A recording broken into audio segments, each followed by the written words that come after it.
আমরা গত ক্লাসে যেটা পড়েছি তা হলো যে তাপগতিবিদ্যার প্রথম সূত্রটা বেসিক্যালি আমরা কৃতকাজ কি জিনিস আমরা এই পর্যন্ত আলোচনা করছি।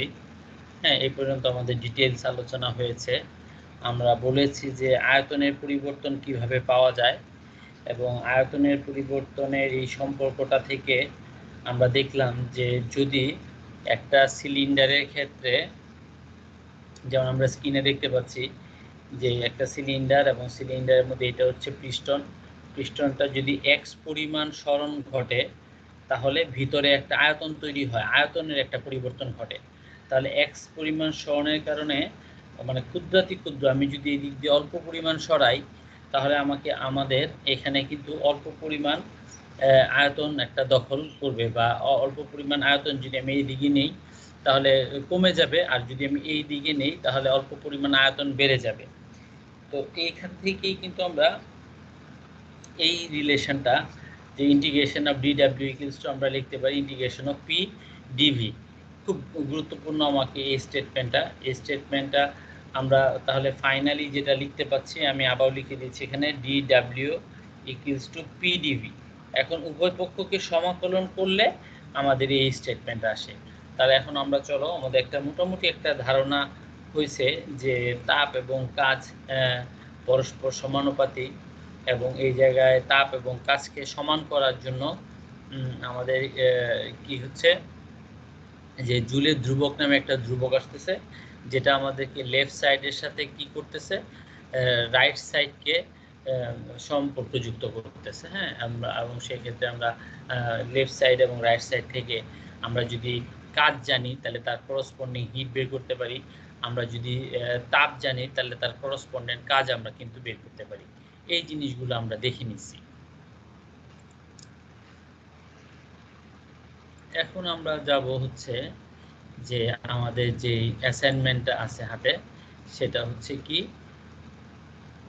তাপগতিবিদ্যা। অ্যাসাইনমেন্টের দ্বিতীয় পেজে তোমরা মানে অ্যাসাইনমেন্টে যেটা কভার পেজ তো থাকবেই, তো কি কি বিষয় আমাদের অ্যাসাইনমেন্টের শিরোনাম কি হবে, যে কভার পেজের পরে আমরা বড় করে এই শিরোনামটা লিখব যে বিভিন্ন তাপগতীয় প্রক্রিয়ার জন্য তাপগতিবিদ্যার সূত্রের যে ব্যবহার, আমরা এই অ্যাসাইনমেন্টের মাধ্যমে আমরা কিন্তু তার ব্যবহার দেখতে পাচ্ছি, আমরা ব্যবহার দেখতে পাবো।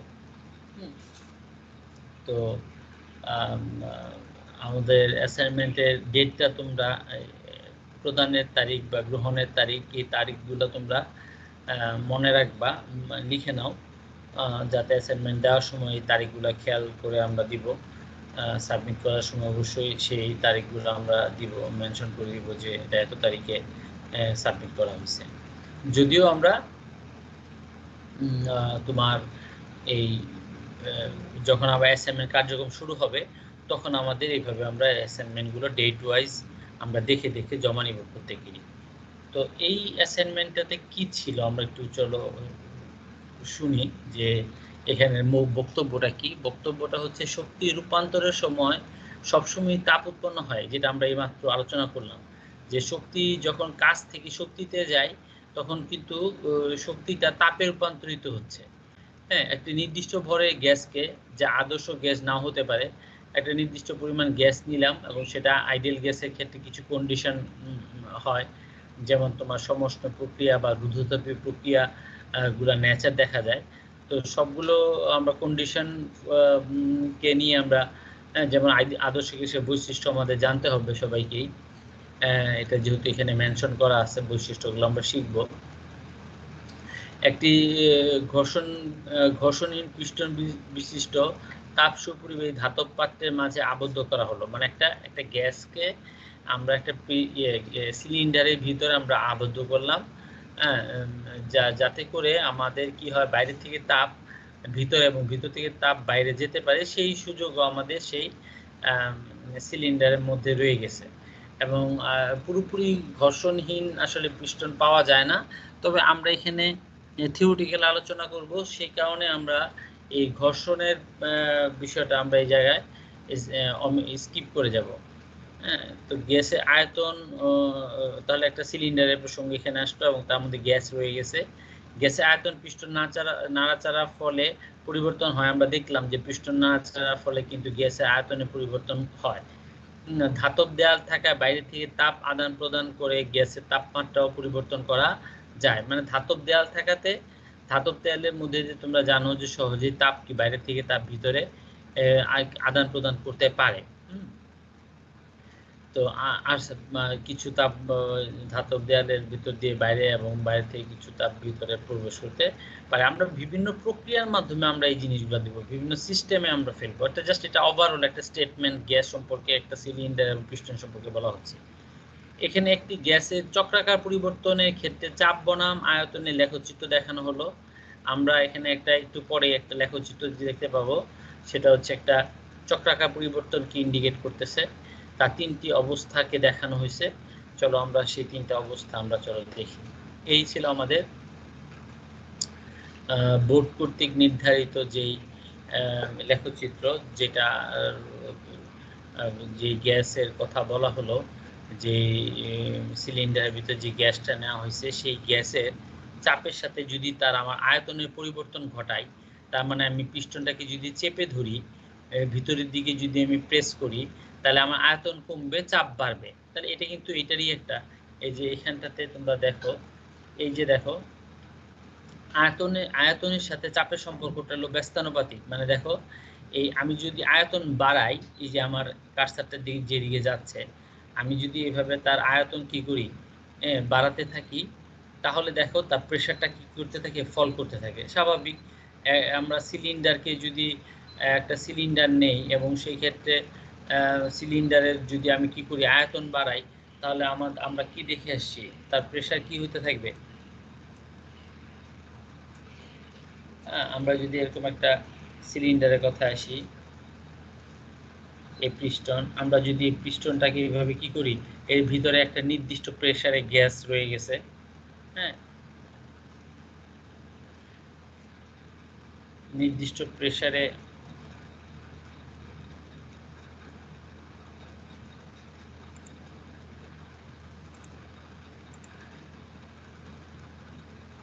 আমরা এখান থেকে যেটা দেখতে পাচ্ছি যে হ্যাঁ,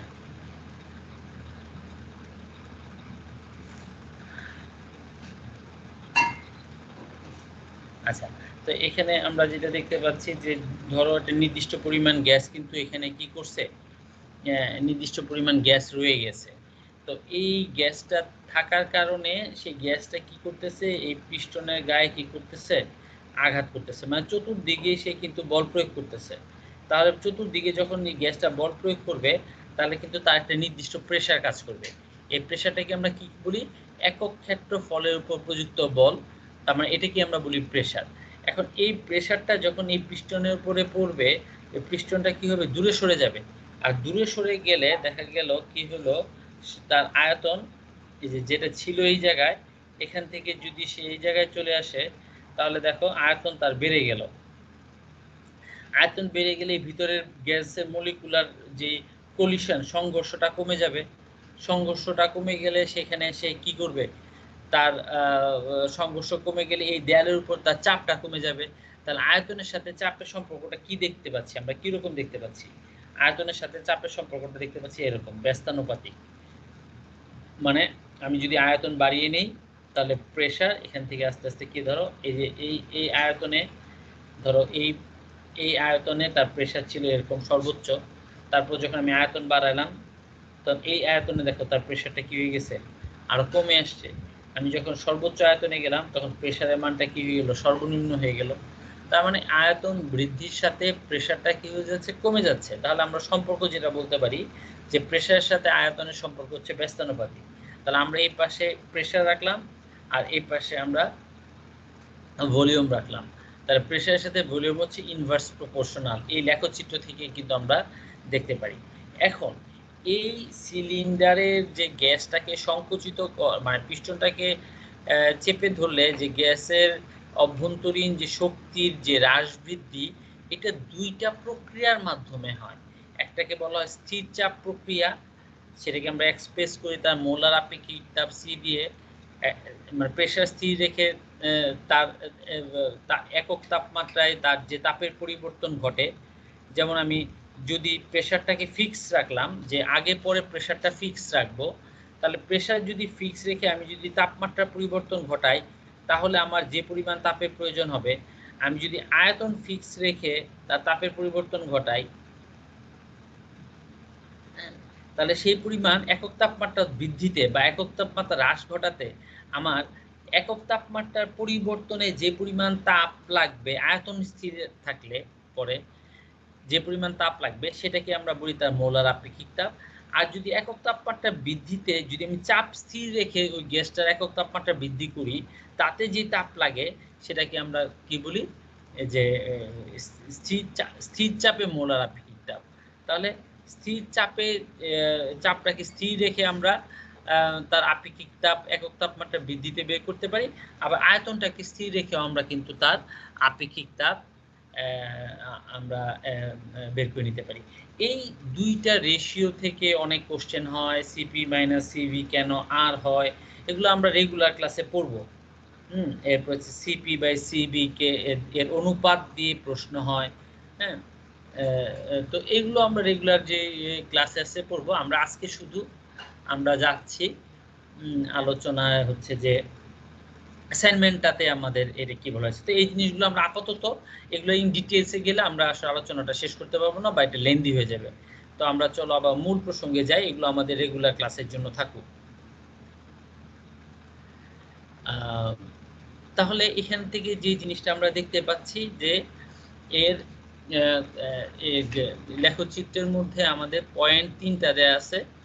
একটা হচ্ছে যে T3 এবং এখানে একটা পয়েন্ট হবে, এখানে একটা পয়েন্ট হবে এবং একটা চক্রাকার পরিবর্তনের কথা এবং লেখচিত্রের মাধ্যমে দেখিয়ে দেওয়া হয়েছে যে আসলে চক্রাকার পরিবর্তনটা কোন দিক থেকে কোন দিকে হবে। হ্যাঁ, এই যে একটা চক্রাকার পরিবর্তন যেটা আমাদের ইয়েতে অ্যাসাইনমেন্টের আলোচ্য অংশে ছিল। হ্যাঁ, তো আমরা এখানে আমাদের এটাকে আমরা যেহেতু T3 ধরছি, আমরা এটাকে ধরবো T1 এবং এটাকে ধরবো আমরা T2 ধরে, কারণ আমরা এখানে অনেকগুলো কারণ আছে, আমি একটা কারণ দিয়ে তোমাদের মনে রাখানোর জন্য বলি শুধু। এই পয়েন্টটাকে আমরা যদি তার ইনিশিয়াল প্রেসার বলি, এই পয়েন্টটাকে ইনিশিয়াল ভলিউম, তাহলে এই জায়গার প্রেসারটাকে ইনিশিয়াল প্রেসার। তাহলে এই পয়েন্টটাকে যদি আমি P1 V1 বলি, তাহলে এর তাপমাত্রাকে আমরা বললাম T1। তাহলে এটাকে যদি T1 আর এটাকে যদি T3 বলি, তাহলে উপরেরটা আমরা বলতে পারবো T2। হ্যাঁ, তো এইভাবে আমরা কিন্তু 3টা পয়েন্টকে আমরা চিহ্নিত করলাম। এখন এই 3টা পয়েন্ট থেকে আমাদের যে প্রশ্নগুলো হবে যে T1 অবস্থান থেকে T2 অবস্থানে নিতে কতটুকু কাজ করতে হবে, আমরা কাজের আলোচনাটাতে যাই। তাহলে নিতে মানে খেয়াল করো, আমি আবারও বলছি কোশ্চেনটা কি বলা হয়েছে, T1 অবস্থান থেকে T2 অবস্থানে যেতে কি পরিমাণ কাজ করতে হবে।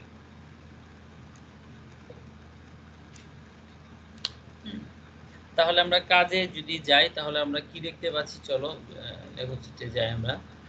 হ্যাঁ, T1 অংশ থেকে T2 অংশে যেতে কাজ। তাহলে T1 অংশ থেকে T2 অংশে দেখো, T1 হচ্ছে এই অবস্থান থেকে আমি যদি এই অবস্থানে যাই, এই পয়েন্ট থেকে যদি আমি এই পয়েন্টে যাই, তাহলে আমাকে কতটুকু কাজ করতে হবে এটা আমাকে বের করতে বলছে। এখন এই T1 অবস্থান থেকে T2 অবস্থান, T2 অবস্থান, এই অবস্থানটাতে দেখো এখানে কিন্তু আয়তনটাকে ফিক্স করা হয়েছে, মানে আয়তনের পরিবর্তন ঘটে নাই। তার মানে এখানে আয়তনে যদি পরিবর্তন না ঘটে তাহলে আমাদের কাজের প্রসঙ্গ কি আসবে? আসবে না। কারণ হচ্ছে তোমরা জানো যে তোমরা কিন্তু এর মধ্যে দেখে নিছো, হ্যাঁ তোমরা এর মধ্যে দেখে নিছো, কি দেখে নিছিলা যে আয়তন স্থির থাকলে কাজের কোনো প্রসঙ্গ আসবে না।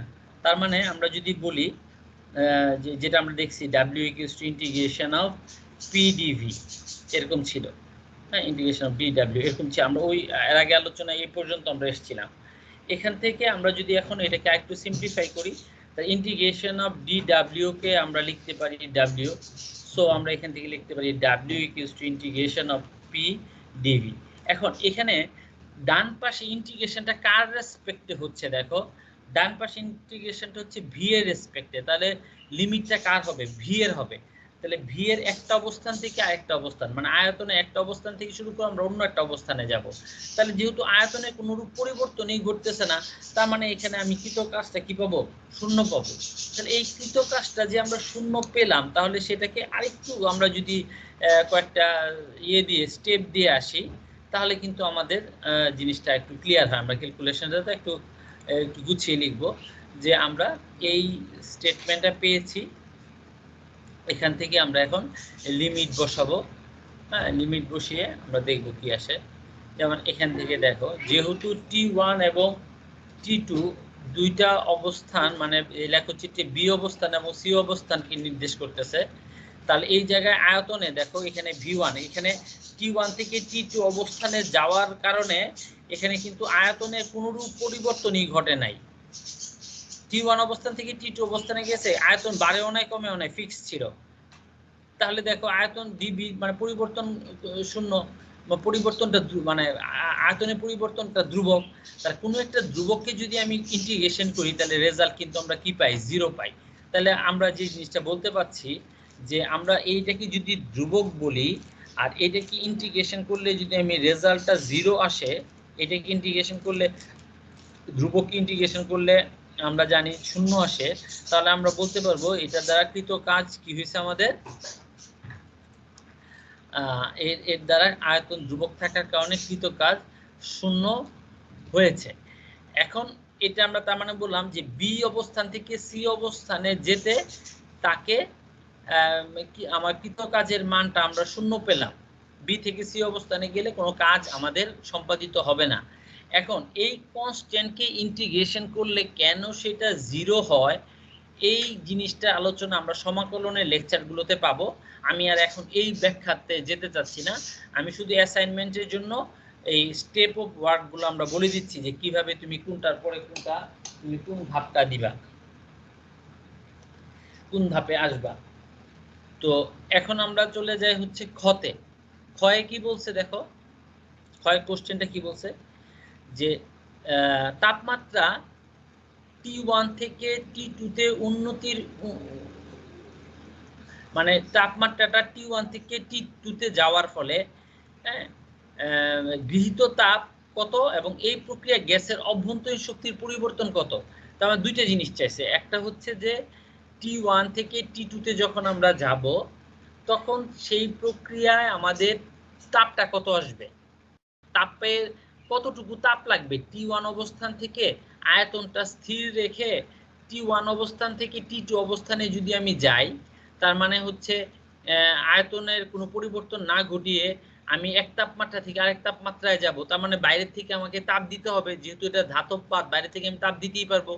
সেই বাইরের থেকে যেই তাপটা দিব, সেই তাপটা দিলে পরে সেই ভিতরকার গ্যাসের তাপমাত্রা T1 থেকে সে কোথায় যাবে, T2 তাপমাত্রায় যাবে। গেলে পরে কতটুকু তাপ দিলে সেই গ্যাসটা T1 তাপমাত্রা থেকে T2 তাপমাত্রায় যাবে, সেটাই আমাদের কাছে জানতে চাওয়া হয়েছে।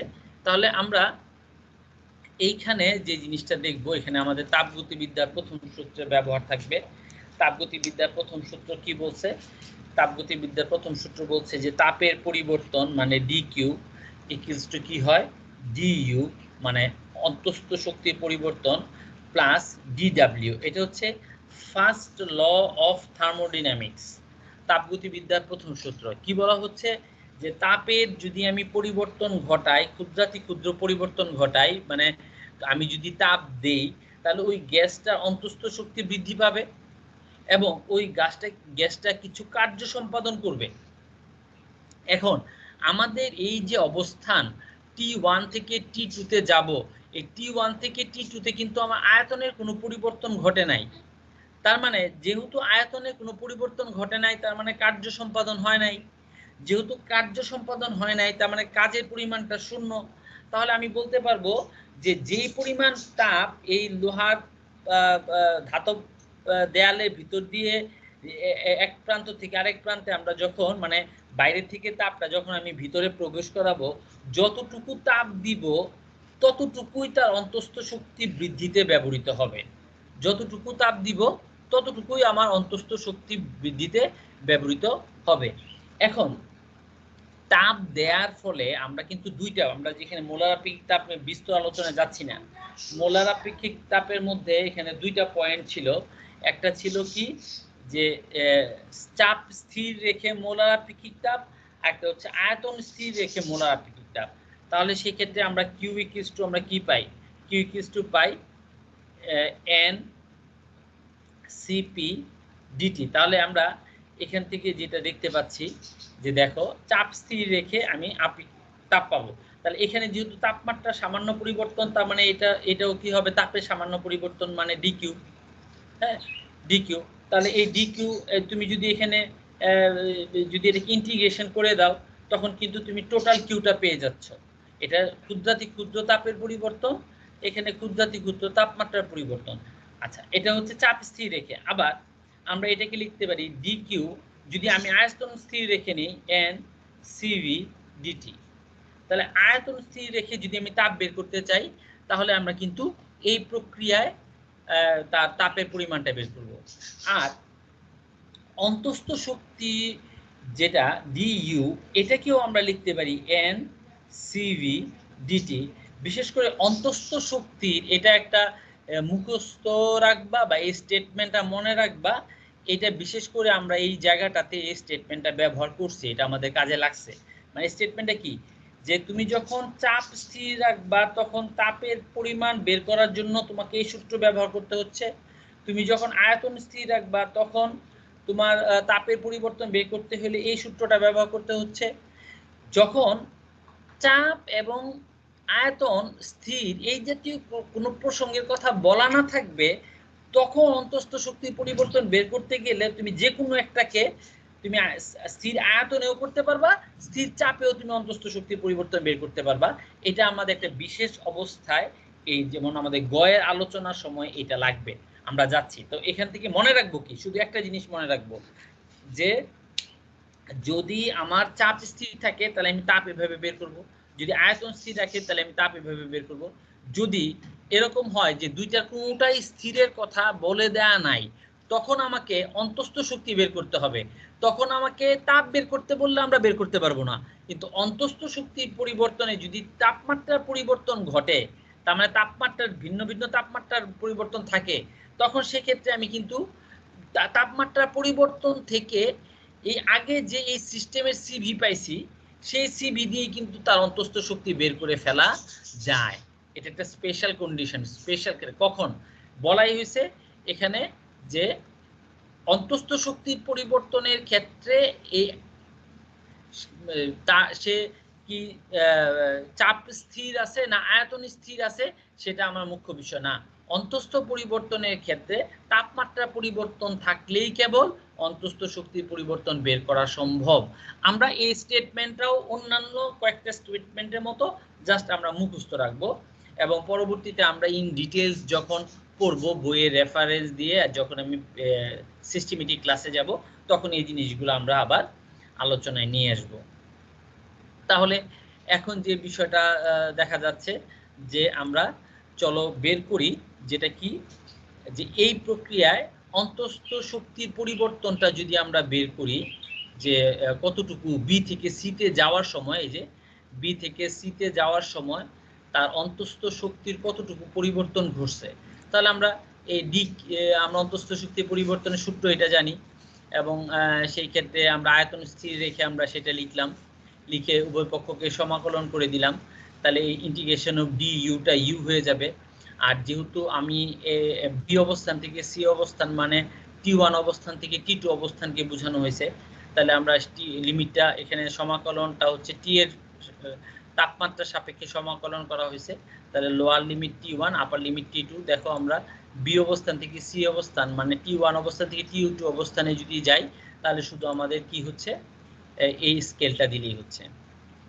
দেন আমরা এখান থেকে যদি ধ্রুবকটাকে বাইরে নিয়ে আসলাম, ইন্টিগ্রেশন অফ ডিটি মানে তোমরা জানো টি, তখন সেই ক্ষেত্রে কি হয়, আপার লিমিট থেকে লোয়ার লিমিটটা আমরা কি করে দেই, মাইনাস করে দেই। মাইনাস করে দিলেই কিন্তু আমাদের অন্তস্থ শক্তির পরিবর্তন কিন্তু আমরা পেয়ে গেলাম। এবার আমরা আসি যে তাপের পরিবর্তন, যে তাপগতিবিদ্যার প্রথম সূত্র যেটা বলা হয়েছে যে তাপের পরিবর্তন হচ্ছে অন্তস্থ শক্তির পরিবর্তন প্লাস আমরা বলতে পারি যে কি সম্পাদিত কাজ। যেহেতু এরপর এই সমীকরণটাকে যদি আমি উভয় পক্ষ থেকে সমাকলন করি তাহলে q equals to u plus ডাব্লিউ বলতে পারি। এবং তোমরা জানো যে এই সিস্টেমে বি সি অবস্থানে আয়তনে কোনো পরিবর্তন ঘটে নাই বলে সম্পাদিত কাজের পরিমাণটা আসলো কত? 0। অতএব আমরা বলতে পারি কিউবিসি মানে হচ্ছে কি ইউবিসি। তার মানে এখানে অন্তস্থ শক্তির যে পরিবর্তনটা ঘটছে সেই পরিবর্তনটাই হচ্ছে তার সিস্টেমে প্রয়োগ করতে হয়েছে। মানে সিস্টেমে যে তাপটা প্রয়োগ করছি বা আমি সিলিন্ডারের ভিতরে যে পরিমাণ তাপ প্রবেশ করাইছি তার পুরোটাই অন্তস্থ শক্তির পরিবর্তনে ব্যবহৃত হয়ে গেছে। হ্যাঁ, তার পুরোটাই অন্তস্থ শক্তির পরিবর্তনে ব্যবহার করে হয়েছে, তাতে কোনো কার্য সম্পাদন হয় নাই, মানে বাহ্যিক কোনো কার্য সম্পাদন হয় নাই। তো আমরা এটা দেখলাম। তার আমাদেরকে পরীক্ষায় চাওয়া ক্ষতে চাওয়া হয়েছে কি যে তার সমায়তন প্রক্রিয়ায় গৃহীত তাপের সবটুকুই অভ্যন্তরীণ শক্তিতে ব্যবহৃত হয়। এখন আমাকে বলছে যে এই পরিমাণ যেতে আমাদের অভ্যন্তরীণ শক্তি কতটুকু লাগছে, গৃহীত তাপ কতটুকু। তাহলে আমরা বলবো যে গৃহীত তাপ, যে তাপটা আমার গৃহীত হয়েছে, তার মানে আমি যে তাপটুকু পাইছি তার পুরোটা অন্তস্থ শক্তি পরিবর্তনে ব্যবহৃত হয়েছে। তার মানে অন্তস্থ শক্তি পরিবর্তন যতটুকু, গৃহীত তাপের পরিমাণও ততটুকুই। তাহলে আমাদের খ কিন্তু আমাদের হয়ে গেল। আমরা কোশ্চেনে আবার একটু ফিরে যাই। দেখো বলছে গৃহীত তাপ এবং ওই প্রক্রিয়া গ্যাসের অভ্যন্তরীণ শক্তি পরিবর্তন কত, গৃহীত তাপ কত। তার মানে আমরা এই প্রক্রিয়ায় যে তাপটা সে গ্রহণ করবে তার পুরোটাই অন্তস্থ শক্তির পরিবর্তনে ব্যবহার হয়ে যাবে। এই যে আমরা এখান থেকে অভ্যন্তরীণ শক্তি পরিবর্তনটা লিখলাম এবং যেহেতু কাজ নাই অতএব আমরা বলবো কিউ আর ইউটা হচ্ছে সমান। এখন আমাদের একবারে আমাদের শেষ আর একটা কোশ্চেন আছে, সেটা কি লাস্ট যে পার্টটা আমাদের আসছে গ, সেটাতে বলা হচ্ছে কি যে T2, এটা একটু কঠিন, একটু মানে কঠিন বলতে কি আমাকে এই জায়গাটাতে একটা বিশেষ পরিস্থিতির শিকার হইতে হবে। আমরা সেই একটু আগে যে আলোচনাটা করলাম সেই পরিস্থিতির ভিতর দিয়ে আমরা এটাকে আলোচনাটাকে শেষ করব। পাশাপাশি অ্যাসাইনমেন্টের পরে যারা কিনা এখন আমি যা বলবো যে এইচডব্লিউটা দিব, তারা যদি এই প্রপারলি ওই কাজগুলা এই গ সম্পন্ন করার পরে ব্যাখ্যায় ওই বিষয়গুলোকে নিয়ে আসো, তাহলে আমি তোমাদেরকে এই অ্যাসাইনমেন্টে আমি সম্পূর্ণ মার্কস দিব। আমি আবারও বলছি, এই অ্যাসাইনমেন্টে 10-এ 10 পাওয়ার জন্য গয়ের যতটুকু আলোচনা করা আছে এরপরেও কিছু কাজ আছে, ওই কাজটুকু যারা প্রপারলি করে দিতে পারবা তারাই কিন্তু এখানে সম্পূর্ণ নাম্বার পাবা। চলো যাই, কি বলা হচ্ছে এই জায়গায় যে তাপমাত্রা T2 থেকে T3 তে পরিবর্তনের ফলে গৃহীত তাপ কত। মানে আমরা তো একটু আগে দেখলাম যে T1 থেকে T2 তে যেতে তার কতটুকু তাপ লাগে বা অভ্যন্তরীণ শক্তির পরিবর্তন কত সেটা আমরা বললাম। কিন্তু এই জায়গায় দেখো তার চাপ স্থির নাই। T2 থেকে যখন সে T3 তে আসবে এখানে চাপও স্থির নাই, আয়তনও স্থির নাই। এরকম একটা অবস্থায় তার জানতে চাওয়া হয়েছে পুরো সিস্টেমের কতটুকু তাপ লাগবে আর সিস্টেমের অভ্যন্তরীণ শক্তির পরিবর্তনটা কতটুকু হবে। তার মানে এখানে আমাদের স্পেসিফিক করে আমাদের কাজে বলা নাই যে এটা কি স্থির চাপ প্রক্রিয়া না স্থির আয়তন প্রক্রিয়া। এখন এই ক্ষেত্রে দেখো আমাদের একটা নলেজ কিন্তু আমরা এখানে ব্যবহার করব যে কি, যে যেহেতু আমরা এই একটা সিস্টেম থেকে আমরা আরেকটা সিস্টেমে যাচ্ছি, মানে চাপের সাথে আয়তনের পরিবর্তন ঘটে T2 থেকে T-তে যাচ্ছি, তাহলে এইখানে আমাদের সম্পাদিত কাজটা কি হবে এবং এই কাজ কিভাবে পাবো, অন্তস্থ শক্তি কিভাবে পাবো এবং তাপের পরিবর্তনটা আমাদের কি রকম আসবে। তো আজকে এই পর্যন্তই থাকুক। আমরা আগামী ক্লাসে দেখব যে কিভাবে T2 থেকে T-তে যাওয়ার সময় আমরা কাজ এবং অন্তস্থ শক্তির পরিবর্তন এবং তার সাথে সম্পৃক্ত বিষয়গুলা আমরা বের করতে পারি। তো এই এতটুকুর মাঝে তোমরা নিজেরা এই খ পর্যন্ত সবাই বাসায় করবে এবং বই পড়বে এবং এই বই পড়ে এই ধারণাগুলোকে একটু স্পষ্ট করবে। তো আজকে এই পর্যন্তই থাকুক, সবাই ভালো থাকো, সুস্থ থাকো, আল্লাহ হাফেজ।